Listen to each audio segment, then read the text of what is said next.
ओशो बताते हैं कि मूर्ति और चित्र में क्या अंतर है।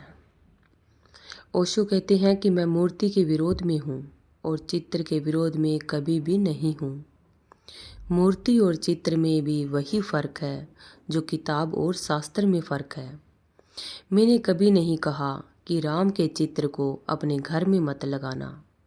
ओशो कहते हैं कि मैंने ये भी नहीं कहा कि महावीर के चित्र को अपने घर में मत लगा लेना।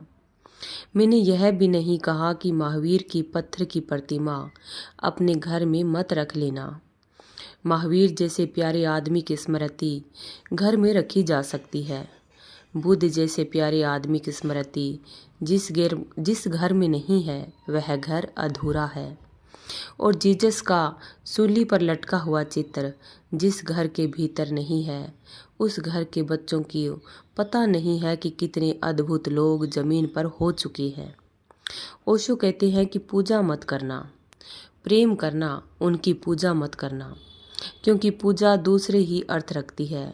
पूजा यह कहती है कि इस पत्थर की मूर्ति के सामने हाथ जोड़ने से मुझे मुक्ति मिल सकती है।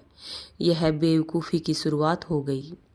किसी मूर्ति के और किसी चित्र के सामने बैठने से मुक्ति नहीं मिल सकती, और कोई मूर्ति और कोई चित्र भगवान तक पहुंचने का रास्ता नहीं बन सकता।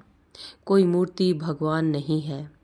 मूर्ति और चित्र उन प्यारे लोगों की याद है जो जमीन पर हो चुके हैं, और उनकी स्मृति न रखी जाए यह मैंने कभी भी नहीं कहा है। ओशो कहते हैं कि मैं मूर्तियों के मंदिर बनाने के खिलाफ हूँ, लेकिन घर घर में मूर्तियाँ हो इसके पक्ष में हूँ।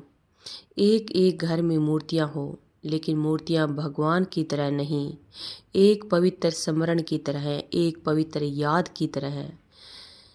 जमीन पर कुछ फूल हुए हैं मनुष्य के जीवन में, कुछ मनुष्य हुए हैं जो खिल गए हैं पूरे। उनकी याद अगर आदमी रखे तो मैं कैसे उसके खिलाफ हो सकता हूँ।